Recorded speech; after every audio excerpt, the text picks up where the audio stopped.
Hello friends, WhatsApp. कैसे हैं आप सभी? आशा करता हूँ अच्छे होंगे, स्वस्थ होंगे। और जैसे आईपीसी की पहली वीडियो आ चुकी है, आप सभी ने देखी भी है, अच्छी भी लगी, अच्छा रिस्पांस भी मिला।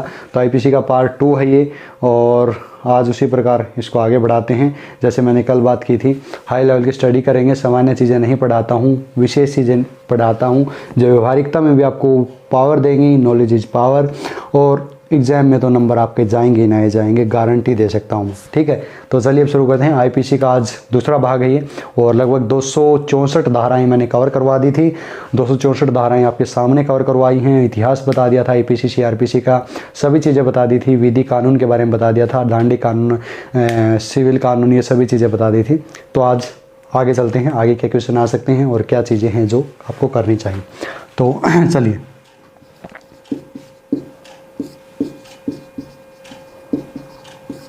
अध्याय 14 ही, इसमें क्या है? लोक स्वास्थ्य, लोक स्वास्थ्य, शिक्षा व्यवस्था,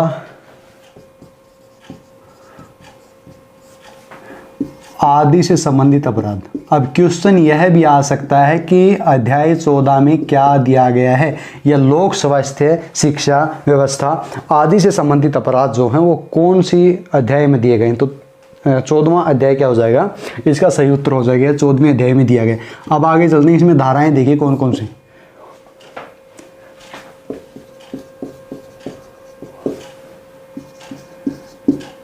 लोक न्यूसेंस, ठीक है। धारा 268 क्या है? लोक न्यूसेंस, पब्लिक जो आप ज़्यादा हंगामा करते हैं तो 268 लागू हो जाएगी। ध्यान से, धारा 200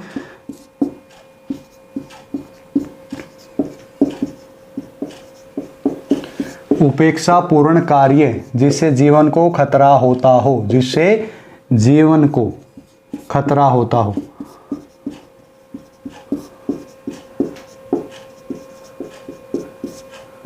संकटपूर्ण रोग का संक्रमण जैसे फैलना संभाव्य हो, अब वर्तमान में हम कह सकते हैं। अब उपेक्षापूर्ण कार्य क्या है? ठीक है, उपेक्षा करना किसी कार्य की और जिसके कारण संकटपूर्ण रोग फैल सकता है। ठीक है, 269 संकटपूर्ण रोग क्या फैल सकता है? कोविड-19 फैल सकता है। किसकी उपेक्षा करने का? कोविड वैक्सीन की अगर आप उपेक्षा करते हैं, कोविड वैक्सीन की अगर उपेक्षा करते हैं तो कोविड-19 बहुत ज़्यादा फैल सकता है। ये एक उपेक्षापूर्ण कार्य हो गया, और अन्य के जीवन को भी इसका खतरा हो जाएगा। तो धारा 269 भी लागू हो सकती है अगर आप इसकी अच्छे से सुरक्षा नहीं करते हैं। लेकिन अभी वर्तमान में ऐसी व्यवस्था नहीं। आगे चलते हैं।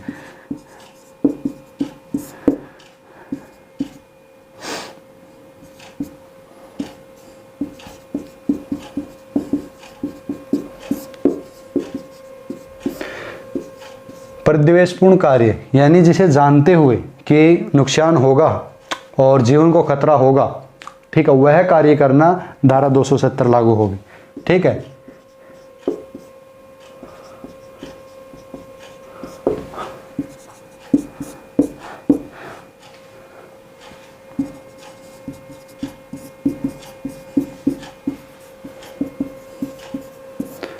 करंटीन के नियम की अवज्ञा। करंटीन यानी क्वारंटाइन, इंग्लिश में क्वारंटाइन, करंटीन कहते हैं इसे हिंदी में। ठीक है, कि नियम की अवज्ञा, उसका पालन न करना। ठीक है, कौन से नियम की? मान लीजिए कोविड-19 आपको हो गया है। हाँ, मैं कोविड चल रहा है तो इसी के उदाहरण दूंगा, बीमारी से संबंधित है। जो बीमारी आपको हो गई है और वो फैलने वाली है और अन्य लोगों तक फैल सकती है, तो उसके बारे में आप उपेक्षा करते हैं तो यह दंडनीय अपराध है, क्योंकि समाज के लिए घातक है, अन्य लोगों के लिए घातक है। तो करंटीन का नियम, क्वारंटाइन, यानी आपको पता है कोरोना हो गया है आपको, लेकिन फिर भी आप अपने आप को अलग थलग नहीं रखते हैं। ठीक है, अपने आप को कमरे में बंद नहीं करते हैं, लोगों के पास जाते हैं, उनसे बात करते हैं, इसलिए ताकि उनको भी कोरोना हो सके। तो 271 के अनुसार यह दंडनीय अपराध है, ध्यान रखना। ठीक है, दंडनीय अपराध है 271 के अनुसार, दफा 271 के अनुसार, section 271 according to IPC, section 271 के अनुसार। अब आगे चलते हैं, आगे क्या क्वेश्चन आ सकता है। करंटीन का नियम कहते हैं इसे।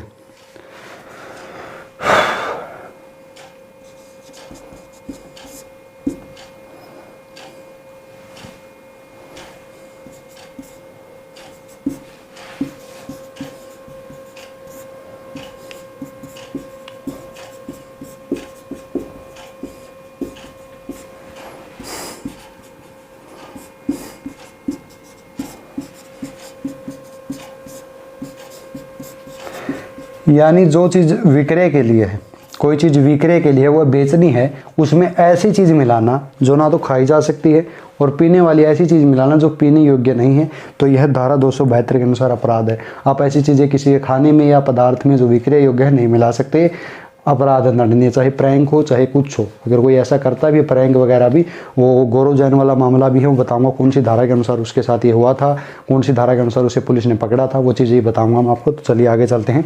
धारा 272 हो गई।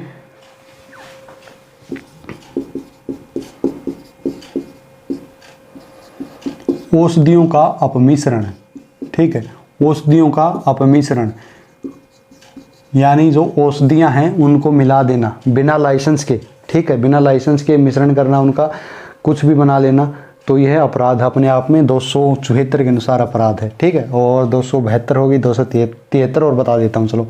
धारा 273 में क्या दिया हुआ है? धारा 273 में दिया हुआ है कि जो चीज़ें खाने योग्य नहीं है उनका विक्रय करना। इसमें तो मिश्रण कर दिया था उन चीज़ों का, अब उन्हीं चीज़ों का विक्रय करना जो खाने और पीने योग्य नहीं है, यह भी एक अपराध हो गया, ठीक है। योग्य नहीं है, अपराध हो गया यह भी, ठीक है। अब आगे चलते हैं। 274 होगी, 275।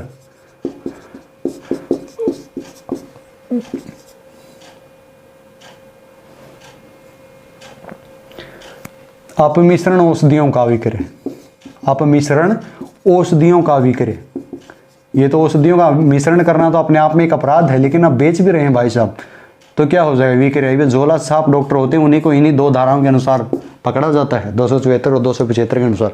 जो झोला छाप डॉक्टर होते हैं, जो कुछ भी बेच देते हैं, कुछ भी मिला देते हैं, कुछ भी बट्टी दवाई बना लेते हैं, तो 274 लागू होगी। पहले तो उन्होंने अपमिश्रण किया दवाइयों का, 275 लागू होगी, उन्होंने बेचा, क्योंकि इससे किसी की जान जा सकती है, उनके पास लाइसेंस नहीं है, उनके पास वो क्वालिफिकेशन नहीं है, तो धारा 274 और 75 लागू होती है। अब आगे चलते हैं, आगे क्या क्वेश्चन आ सकते हैं। धारा 276 जल को कलुषित करना, ठीक है, सार्वजनिक जल है, जलाशय है, उसको कलुषित करना, गंदा करना, उसमें विषैले पदार्थ मिलाना, तो धारा 276 इसके कारण इसका अपराध बताती है, इसको अपराध बताती है, दंड भी बताती है, ठीक है। तो कभी भी जलाशय है, नदी है, झरना है, कुछ भी है, झील है, उसमें कुछ भी मत फेंकना, गंदा पानी मत करना, अपराध ही है भी, ठीक है। अगर पुलिस होगी आसपास में और कोई ईमानदार ऑफिसर होगा, ठीक है, और मेरी इतनी मेधा वाला होगा तो छोड़ेगा नहीं, बख्शेगा नहीं, ठीक है। धारा 276 लागू हो जाएगी। अब आगे चलते हैं।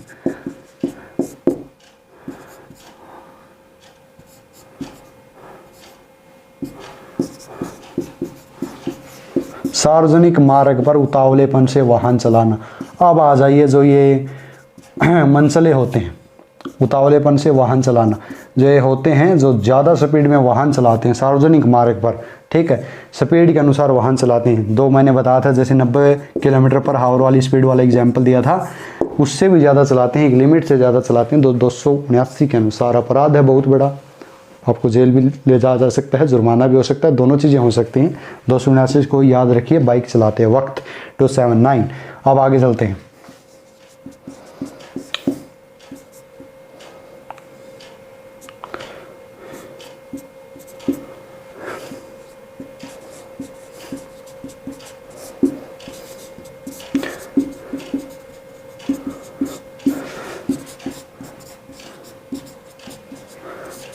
जलयान का उतावलेपन से चलाना, ये तो वाहन था, अब जलयान समुद्र में आ जाइए, ठीक है, कहीं नदी में आ जाइए, उतावलेपन से चलाते हैं, किसी को हानि करते हैं, तो 280 लागू हो जाएगी।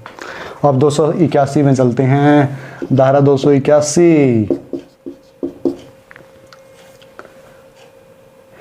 कोई भी ऐसा प्रकाश चिन्ह है या बोए का प्रदर्शन जिससे मार्ग पर किसी को हानि हो सकती हो, जैसे लाइट, सड़क पर जाकर किसी की आंखों में लाइट मारना, ठीक है, कोई ऐसा चिन्ह लगाना जिससे वो ध्यान भटक जाता है, उसका ध्यान विचलित हो जाता है, तो 281 लागू होगी। 281 दफा 281 सेक्शन 281 अकॉर्डिंग टू आईपीसी लागू हो जाएगा अपराध। अब आगे चलते हैं, ठीक है। धारा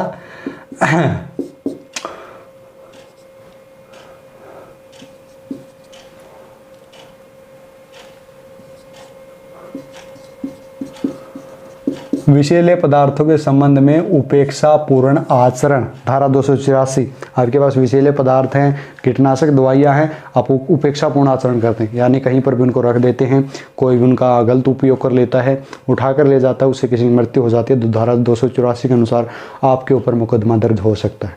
ठीक है, थोड़ा बच के धारा 284। अब आगे चलते हैं। धारा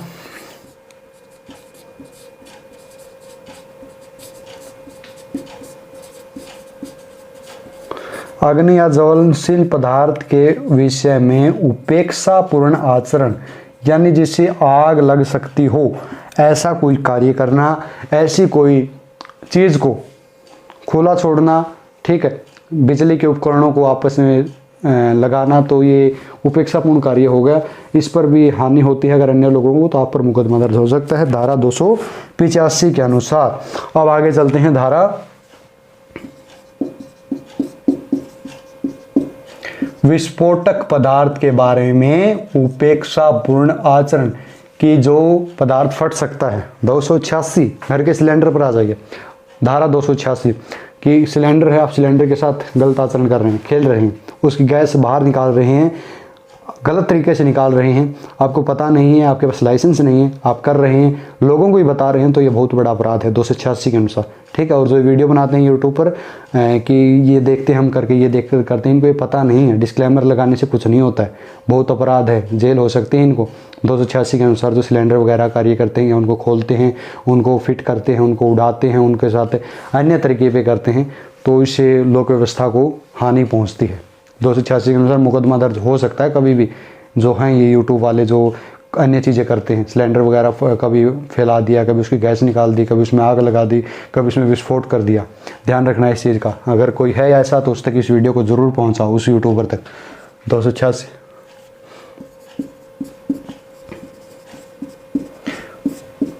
मशीनरी के संबंध में उपेक्षापूर्ण आचरण, 287 क्या कहता है? मशीनरी के संबंध में आपके पास मशीन है लेकिन आप उसके साथ उपेक्षापूर्ण आचरण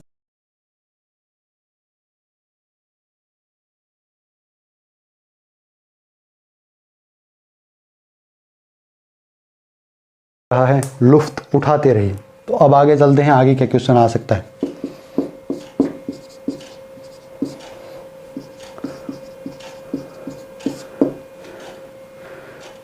जीव जंतु के संबंध में उपेक्षापूर्ण आचरण, अभी आ गया गौरव जैन वाला मामला। ठीक है, इसी अनुसार पुलिस ने उसको उठाया था। जीव जंतु के संबंध में उपेक्षापूर्ण आचरण, धारा 289 यहाँ पर लागू हो जाती है कि आप जीव जंतु के साथ ऐसा आचरण नहीं कर सकते हैं। धारा 289 क्या है, लागू हो जाती है। जैसे गौरव जैन को गिरफ्तार कर लिया गया, उसके चैनल को जो है डिलीट भी कर दिया गया, शायद ऐसा कुछ हुआ है, तो आईपीसी लागू हुई है। अब आगे चलते हैं, आगे क्या आ सकता है।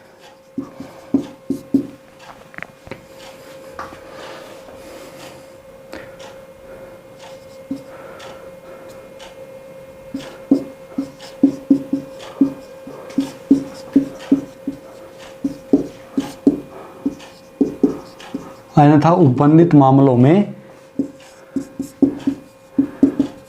लोक बाधा के लिए दंड, यानी ये चीज़ें तो मैंने बता दी हैं, इतनी तो है ही है, इनमें तो दंड मिलेगा। लेकिन अन्य मामले भी हैं जिनमें बाधा उत्पन्न होती है लोक व्यवस्था में, तो वहाँ पर सभी के लिए 290 लागू होगी, धारा 290। ठीक है, अब आगे चलते हैं, आगे क्या आ सकता है।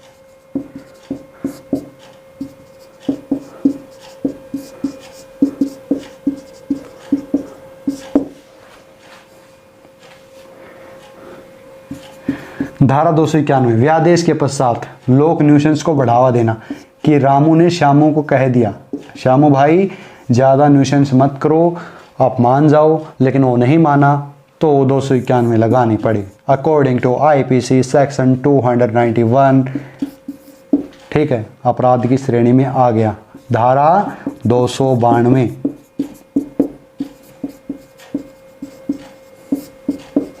अश्लील पुस्तकों का विक्रय आदि, जो मैगजीन आती हैं, सावधान हो जाइए, 292 के अनुसार अपराध है इन चीज़ों का विक्रय करना। ठीक है, धारा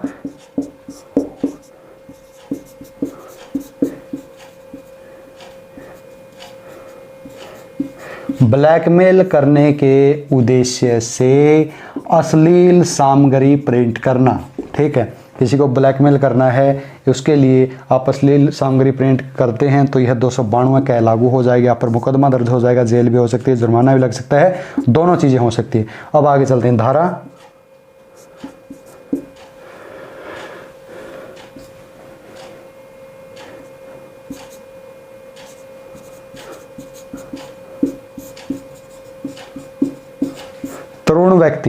'तरुण व्यक्ति यानी यंग पर्सन, इसको अश्लील पुस्तकों का विक्रय करना, ठीक है, अश्लील पुस्तकों का विक्रय करना अपराध है 293 के अनुसार। नोट कर लीजिए 293 के अनुसार तरुण व्यक्ति यानी यंग पर्सन।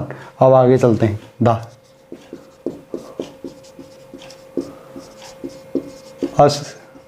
अश्लील कार्य और गाने, जैसे हनी सिंह वाला मामला, समझ गए होंगे, धारा 294 के अनुसार मुकदमा दर्ज हुआ था। अब आगे चलते हैं।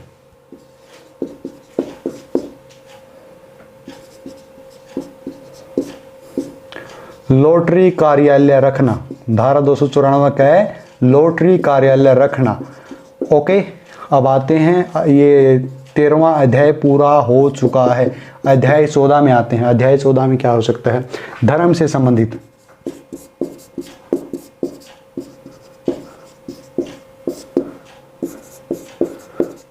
धर्म से संबंधित अपराध, ठीक है, धारा 295 आ जाएगी। अब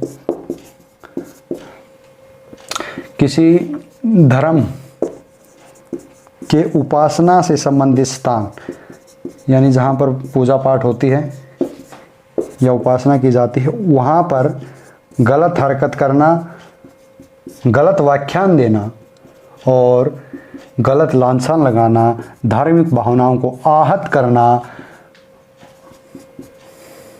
आचरण करना, 295 के अनुसार दंडिक कार्रवाई आपके विरोध हो सकती है। तो अब आगे चलते हैं।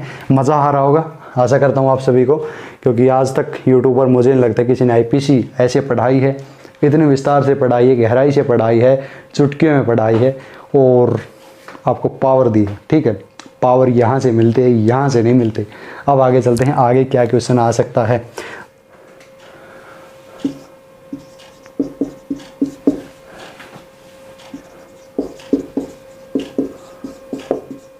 धार्मिक जमाव में विघन डालना, धारा 296 लागू हो जाएगी, ठीक है। धार्मिक जमाव हुआ है, लोग इकट्ठे हुए हैं धर्म के लिए, किसी कार्य के लिए, धार्मिक कार्य के लिए, और आप जाकर उनमें विघन डालते हैं तो धारा 296 के अनुसार मुकदमा दर्ज करवा दीजिए, ठीक है। अब आगे चलते हैं, आगे क्या क्वेश्चन आ सकते हैं।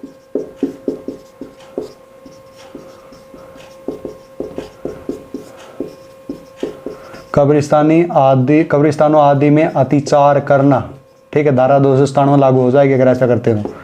धारा 298,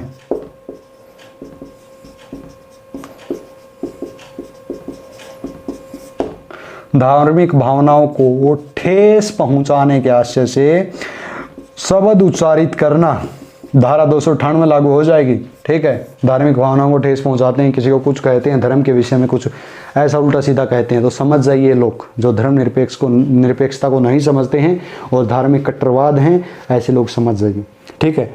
उठा ले जाएगी पुलिस 298 के अनुसार। ध्यान रखिए, अगर कोई समझदार व्यक्ति होगा और अगर मुकदमा दर्ज करवा दिया, ध्यान से आप 298 अध्याय 16, मानव शरीर को प्रभावित करने वाले अपराध, मानव शरीर को प्रभावित करने वाले अपराध, अध्याय 16 में हम पहुंच चुके हैं। और एक बार मैं थोड़ा सा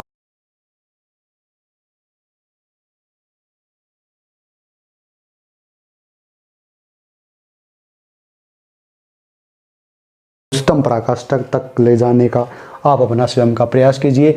अध्याय 16 में हम पहुंच चुके हैं, ठीक है, मानव शरीर पर प्रभाव के विषय में।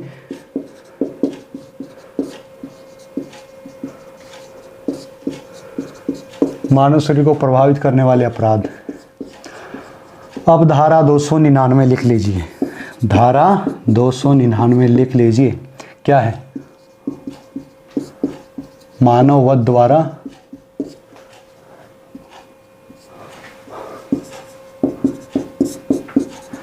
धारा 300 हत्या, धारा 301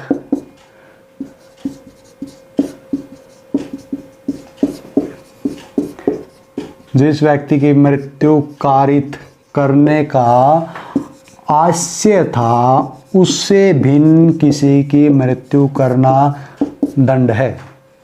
करने का आशय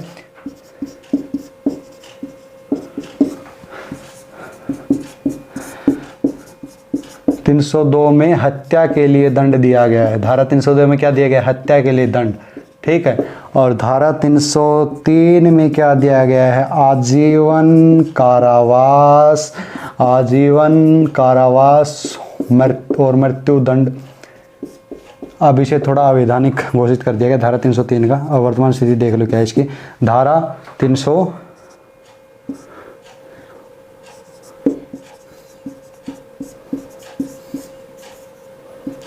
हत्या की श्रेणी में न आने वाले गैर इरादतन आप हत्या, ठीक है, यानी हत्या की श्रेणी में तो नहीं आती, हत्या तो नहीं करी है, लेकिन अन्य तरीके से हत्या कर दी तो 304 लागू हो जाएगी।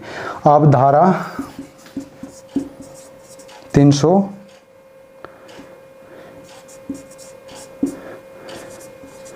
उपेक्षा द्वारा मृत्यु कारित करना, 304 कै, ठीक है। उपेक्षा द्वारा मृत्यु कारित करना कैसे? कोई व्यक्ति बीमार है, उसको मरने के लिए छोड़ दिया जाता है, तो धारा 304 कै लागू होगी आप पर। अगर आप ऐसा कार्य करते हैं, अगर वह आप पर मुकदमा करता है तो हो सकता है। आपने अगर उपेक्षापूर्ण उसको मृत्यु के लिए छोड़ दिया है कि अपने आप तड़प तड़प कर मर जाएगा, तो यह मृत्यु 304 कै की श्रेणी में आता है। यहाँ से आपको मुकदमा दर्ज हो सकता है, आप पर नहीं, सॉरी, अन्य लोगों पर जो भी कार्य करते हैं। अब आगे चलते हैं। धारा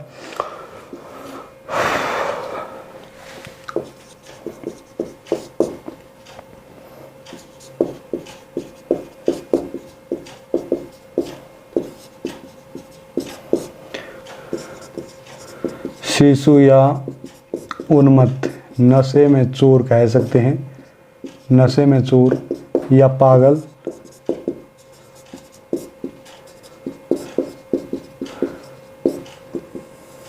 को मृत्यु के लिए उकसाना।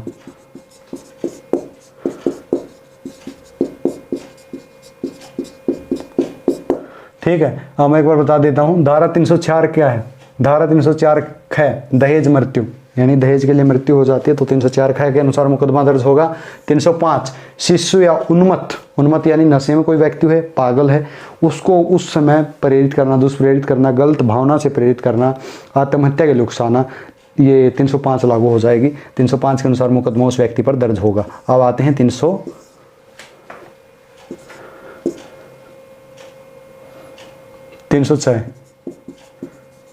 अब आत्महत्या के लिए उकसाना, ठीक है, यानी जो व्यक्ति आत्महत्या करता है, जैसे सुशांत सिंह ने आत्महत्या की थी तो उसको उकसाया जिस व्यक्ति द्वारा गया था उस पर 306 लागू होगी, ये ध्यान रखना, ठीक है। उसको 306 के अनुसार दंड दिया जाएगा। ये व्यवहारिक क्वेश्चन बता दिया है।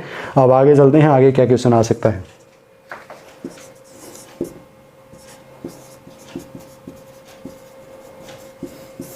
आत्महत्या करने का प्रयत्न, अब इसे जो है हटा दिया गया 309 को। यह पूछा जाएगी आत्महत्या का करने का प्रयत्न के अनुसार जो पहले दंड का प्रावधान था क्या उसे हटा दिया गया? हाँ, अब ऐसा नहीं है, अब इसमें यह दंड की श्रेणी में नहीं आता है।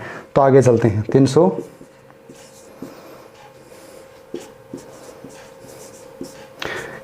ठगी के लिए दंड, धारा 312 गर्भपात कारित करना, यानी महिला की सहमति के बिना उसका गर्भपात करवाना, कार्य करवाना या गर्भपात करवाना, तो धारा 312 के अनुसार यह अपराध हो जाएगा। अब आगे चलते हैं, आगे कैसे।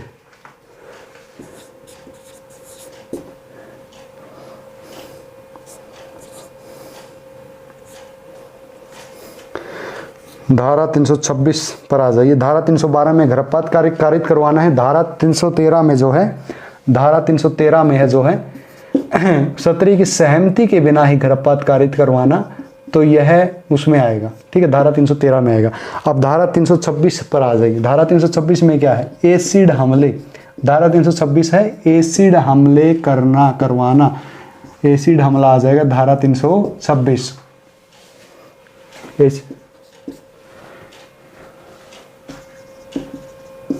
326 ख, एसिड हमला करने का प्रयास। ठीक है, एसिड हमला आ गया धारा 326 क, और धारा 326 ख में आ जाएगा एसिड हमला करने का प्रयास, एसिड हमला करने का प्रयास। अब आगे चलते हैं और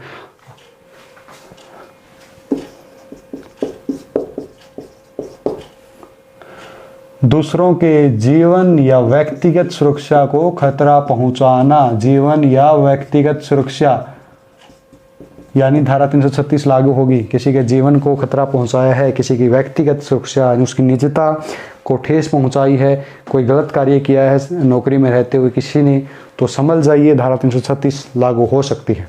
ठीक है, अब आगे चलते हैं।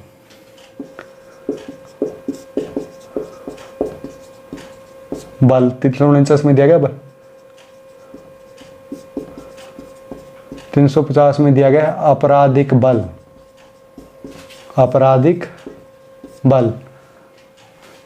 और इसके बाद ठीक है, धारा 350 तक इसमें हो गई हैं, और अगली वीडियो में अगली अन्य धाराओं को कराएंगे। तब तक बने रहिए, जुड़े रहिए। और वही वाक्य दोहरा देता हूँ एक बार, subscribe India Oxford and hit the bell icon and you never have to go anywhere else ever again. ठीक है, चैनल को ज़्यादा से ज़्यादा शेयर कीजिए और हरियाणा जी की जितनी वीडियो हैं देख लीजिए। बहुत ही हाई लेवल की चीज़ें कवर करवाई हैं। ये जो आईपीसी है वो बताई है जो सीधी एग्जाम में ही मिलेगी। सामान्य चीज़ें मैं नहीं पढ़ाता हूँ, कुछ विशेष निकाल कर देता हूँ, वही एग्जाम में देखने को मिलता है। तो जुड़े रहिए, बने रहिए हमारे साथ, और मिलते हैं फिर अगले वीडियो में।